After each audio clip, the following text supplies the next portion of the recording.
Welcome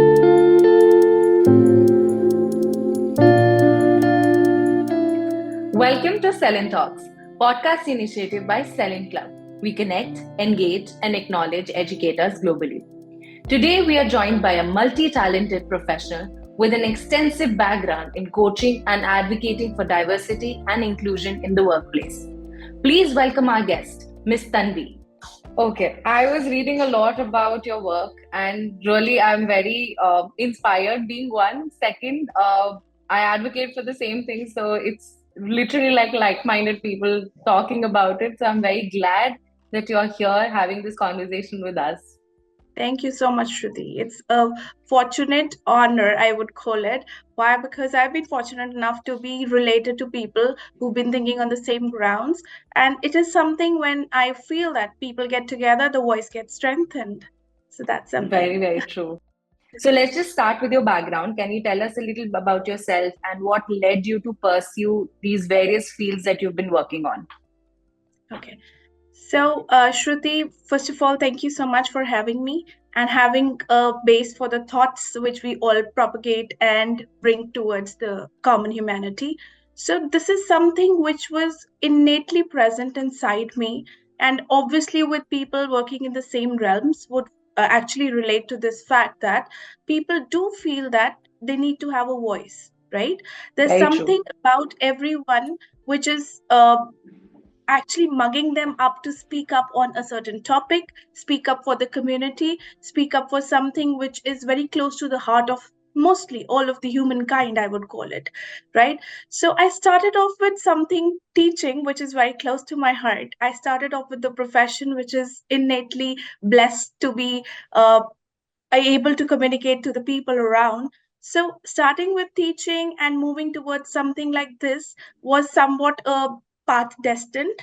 And I started off with teaching and further went on to pursuing my PhD in talent management. Human resources was something which caught my attention.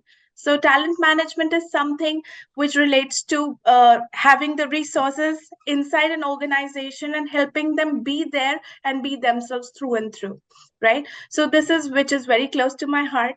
And then I moved forward towards talking about equity, diversity, inclusion, because that's the order of the day. We've got a huge terminology for something which is so soft, which is so naive at this stage. So we Yeah. started off with propagating something like this. Then I was fortunate enough to move to the North American continent and have a voice for the South Asian community. I started working for the newcomers inside the North American continent with the racialized immigrant women, and entire work had to be done with this particular community. So this actually grew to be a passion with time, and here I am today working for something which is known to be a great cause. Wow, really inspiring, and I think a lot of efforts were involved in actually pursuing different things, and then realizing there are so many different things that you can do as an individual for the whole community, like you said. Right. Um, you also are a life coach. Do tell us about, about that. How do you, what involves in this coaching basically? Is it just for women, or what are the topics that are being discussed, or how does that whole thing takes place basically? So entirely, whenever a person is teaching, you would relate it to why? Because you come from the same background. I probably feel that coaching is something which is a parallel domain when it comes to teaching, right? Right. So coaching was something which is like a byproduct of something which we were already doing. Then I got into the specifics of and the dynamics of the entire domain and tried to imbibe something which I was thinking that could be a great add-on to the feather, like a feather on the cap, and could help the community around. So I pursued this International Coaching Federation credentials just to Mhm. obtain the insights about the neurolinguistics. I was very much interested in something like neurolinguistics. It's something which everybody might not relate to, but it is to do with the neurodiversity. It is to do with the language of the brain, whichever the thought process. It's a complex dynamics happening inside this small little body, and probably to understand what goes behind the scenes for every human being was a you should say it's a fancy to read what goes inside the brain, and that fancied me enough to read about the subject and got me Uh, into this thing just afloat. It was so easy. It was a cakewalk to get into this domain, especially because I could relate well with the humans. I could relate well with what's going behind the cute little setting inside, and trying to understand what exactly it stands for. So once you get into that particular realm, it's probably easier for you to understand what goes behind. What is actually seen on the upper front. The subtle front is not exactly a mirror to what is the huge processing inside. So understanding that thing was a pleasure, and it's been almost 4 years into soul coaching, and I just was fortunate again to set up a life coaching and a neurolinguistic programming associated business consulting, which has actually got a lot of attention with the people, and I felt that people are learning to have to know that coaches are something more than what they actually portray to be. So that's something I'm working on. Very true. Actually, from past, I think 3, 4 years, the whole coaching dynamic in the world entirely, globally, has taken another turn altogether. Because Right. initially, I remember, even when we talk about entrepreneurship, when we talk about financial literacy and everything, there's a lot of obviously what is taught in the school, and there are things that we face, real life issues or real life situations and everything. So coaching actually, personally, I feel that is one of the biggest backbone of any work, any industry there is. True Because that. yeah, because coaching is just not teaching. It is obviously teaching, but in a very real life situation manner, not just theory. So I would yeah, always put teaching to a very high pedestal. I would say that it is the source of the waterfall out of which all the other byproducts would originate, yes, right? So that yeah, is something which has come as a byproduct, which I really want to portray out that, the initial essence of the entire story was teaching. Teaching very, grew into a passion, and then somehow the byproducts were born out of it. yeah. Have you noticed a significant change in a setup that where you have worked, you've brought in a change? So this is something that change management is something I've put myself on a deadline for. I do read something between the lines. I have this innate capability, or maybe I'm bestowed with something, or for a very thin line of demarcation between maybe I have a higher goal set out for myself initially, right? So to see something is the biggest result. To see the Yeah, shine and the gleam in the eyes of the people you are actually coaching or having to go along is the biggest achievement a coach or a person who's teaching or a mentoring someone could see. So for me, the biggest change has been that initially, when we get into an organization, we had a very few people coming forward to understand the entire concept, to propagate the particular concept of EDI. Nobody wanted to think of it as which is a mandate. They would come in as the HR has told that this is a checklist of the certain courses you have to pursue, and they're sitting in the particular set up, and they're just doing whatever they're destined to do. But again, with the time, I've seen the curiosity grow with the minds, and people are wanting to know everything they could know about edi in the shortest span possible. I'll tell you a very positive factor about it. They are probably getting ready to know about their rights. They're ready to know. They know that edi could create some stir inside the organization, which could be a win-win for both the organization and the employees. So employees are over the time getting more conscious about the things. They know that certain factors like microaggressions, certain factors like not being provided the equal opportunity, the certain factors like external hiring happening more than the internal hiring, these factors have brought them down to understand that there is something this particular term has a potential for.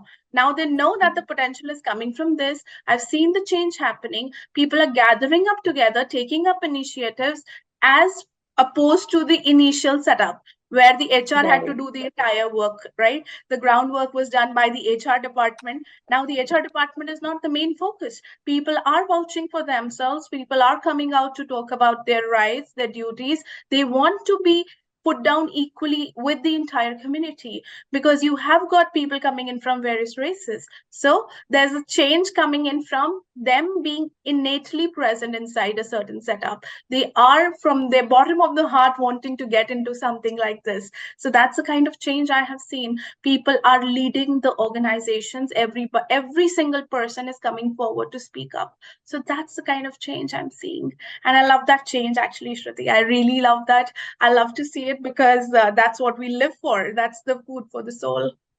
Yeah, I can only imagine the kind of soul satisfaction there is in this work, Right. obviously. And there's a lot of, do you also, face some kind of oppression, in your workshops or your coaching or when you indulge an organization into these activities? Is there any oppression of some kind? Being coming from the fairer sex, I would call it, and not taking it as something which I'm trying to hide myself onto. But then you always know there's an innate comparison. So there's a thing that I would quote an anecdote. A father and a son are traveling, and suddenly the car crashes, and the father dies. When the son is rushed to the hospital, the doctor on which the son is laid out says that I cannot operate him. He's my son. And initially, the first fact when you say he's my son, people do not rush to it being a mother. People rush to how could it be? They have a certain tendency to think about that in a particular place or in a particular profession, it's only a certain gender operating. You would call about certain people in the fashion industry, they would call it as a certain gender actually taking it up forward. So rather than being gender fluid, people are working on something like this. So oppression is innate. Yeah, Oppression, if you talk of it or if you not talk of it, it is there. Biasness, I would be wrong in saying I'm not biased. There's an unconscious bias operating in every human being. So yeah. there's a kind of oppression which comes in from you yourself and from the society in which you're operating. You consider it as an oppression, it's your call. You do not want to actually call it oppression and call it an opportunity.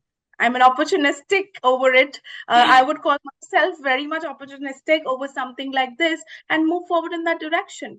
To move the winds in your direction, or being flown away with the winds, is your choice. You would call it I got my wings, I flew away, or you could call it wind just blew me off. So there's a huge Wow. lot of difference, thin line of demarcation, of course, there is there. And when sitting in a setting like that, we've got 500 plus people, you'll have opinions coming in from every nook and corner of the room.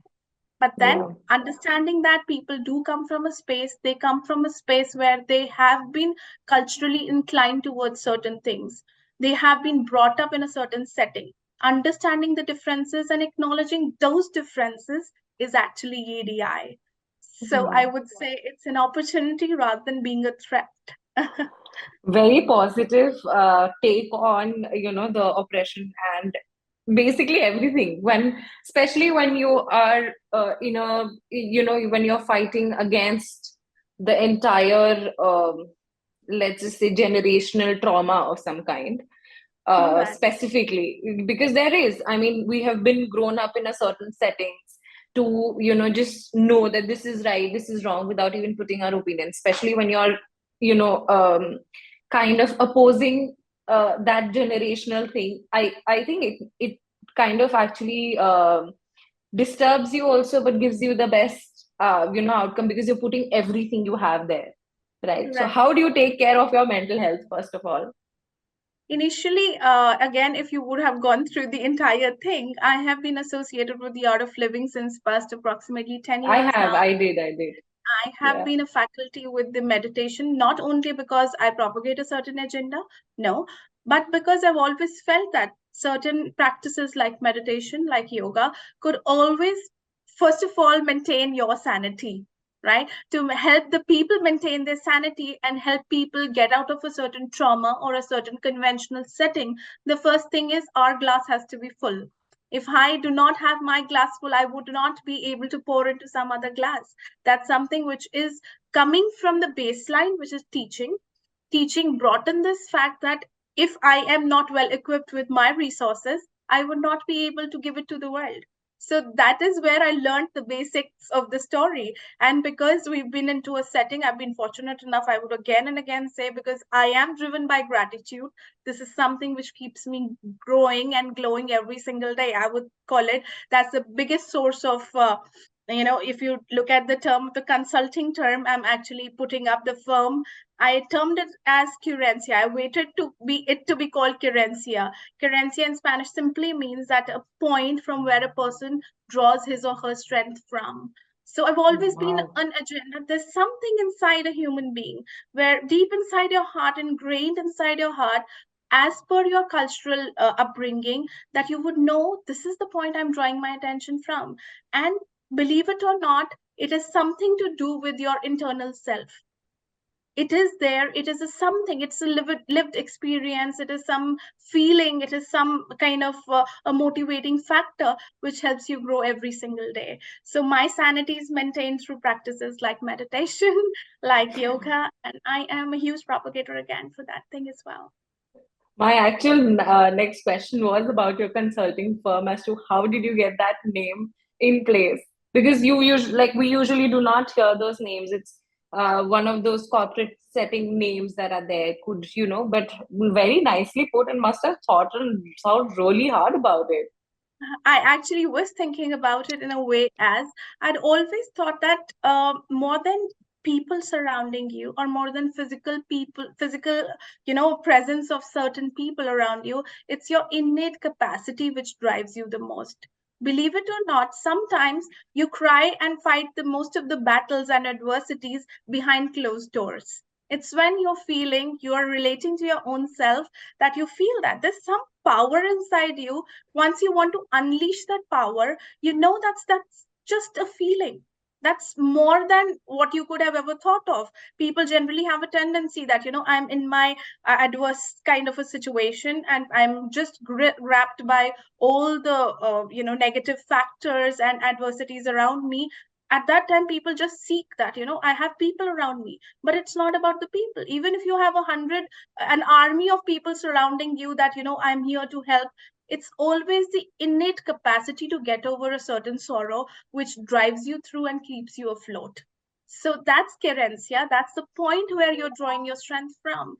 I was waiting for this to come in. That's the reason I delayed the entire consultancy setup, because I'm waiting for the name, that this name should be getting approved. And after 3 explanations to the Canadian Corporation Board is when I got this name, and I'm happy enough to be getting it.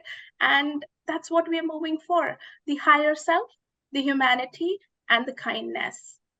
That's where we're drawing Wow. us. From that, I also wanted to ask you, when we talk about linguistic programming, do you also work with people who are who have neurological issues, but those issues do not actually come into their workplace or even their general life? Because there is a lot of talk about people who are differently able, people who are, even ADHD for that matter has become, obviously it has caught the limelight. Most of us have ADHD, but it has become such a drastic thing that, it is called as a disease altogether. So even those smaller things, how is how are you working on that? Like, just for my information, because I have not seen a lot of people who are, when we talk about inclusion, also talks about all of these things, right? So yeah. You're right, and you're doing a commendable job, Shruti. I must say that SELINClub, I got to know about the club from Kamalji and from you, of course, and it's been a wonderful journey knowing the work you people have been putting in. It's not that Right. everybody works for a human cause, and I really am a firm believer of this fact that whosoever is working is creating a ripple effect. You throw a stone inside a certain pond, and you get about 10 ripples coming in. Such is the act of kindness. You're doing something for the society, you'll see things coming back.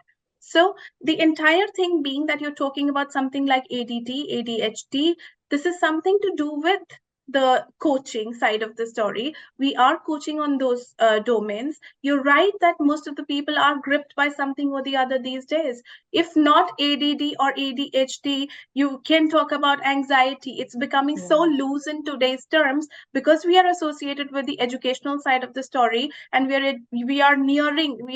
have a community of listeners coming in from the people who are associated with the educational background. I would see that the initial setup needs to add on something like life skills. When Yeah. we talk about certain problems like ADD and ADHD in the society, and talk about anxiety, depression, neurodiversity being accepted or not accepted, this is the kind of problems people are facing, and we do talk about it. This is entirely, coaching has to do with confidentiality. We do take into consideration something which is very peculiar to a certain person. Try to first, emulate what exactly is the person going through, having to Yeah. have a complete crux of the feelings, then understanding, actively accepting as to what is happening inside that little brain. As I tell you, it's a cute little setting, but it's a very complex work about. So understanding what's going behind it, we do talk about it. We do have a certain dimension to the coaching which deals with, particularly with these particular problems. I would not call it a problem, I would call it something which is somewhat comes as a gift or a byproduct to, if you're working, you're using your brain, you are suffering from something or the other, because the complexities sometimes cannot take the kind of burden which we are being bombarded with this in this fast rising society. We have so much to achieve, we have so much to get through, that it gets very difficult to actually bring it at pace. The problem is we are running a very fast race. Yeah. So I have this anecdote again. I would want to put in the hare and the tortoise race, which I would have, most of us in the Asian community have heard of the story, the hare and the tortoise, and you've always seen that tortoise wins the race. But then there's another perspective, another dimension to it. Somebody asks the hare, "Why did you lose irrespective of being so fast in your life?" And he says, "During my path, which I was actually moving upon, I just felt that the rumbling of the leaves and that dry leaf bed just attracted to me so much. I took my time to have my own nap and enjoy the small little things in this life rather than running a race which we all are running." So that's the new dimension I would want to add to every single student who's been pursuing, who's been trying to learn the life skills. That it's okay. Just be forgiving to yourself, keep moving about, and have a different perspective, a different narrative to what you would call it. Now that you know, it's not about running altogether. It's Yeah. not about running a rat race. It's not about running a race where you to come list out on yourself on a podium where you're getting a first or a second or a third. Just be fluid about everything. Your race is just what you see in the mirror early in the morning. It's just you. Your entire competition, your entire dimension of achievements is just you.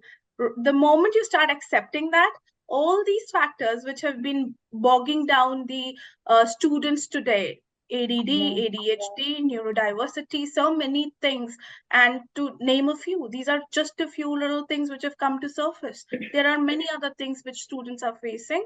Now, to get out of it, it's okay not to run a race every day. It's okay to be forgiving. It's okay to understand that coaching has to again do with something like this, that you understand that the innate pressures have to be dealt with in a very soft manner. That's what I Yeah. propagate. Thank you. Thank you so much. And I'm very excited to talk to you again anytime. We Sure. can We will connect make over sure. another episode as well. I would love to be on the show, and I love the way you actually take forward the talk. You're a great anchor, and Thank kudos you. to that particular ability. Keep growing and keep, spreading the shine which you have always been. Thank you God so bless. much. Means really a lot. Yeah, same here, Shruti. It was a pleasure meeting you. Thank you Same for here. connecting. Have a nice day. You too. Bye. Bye.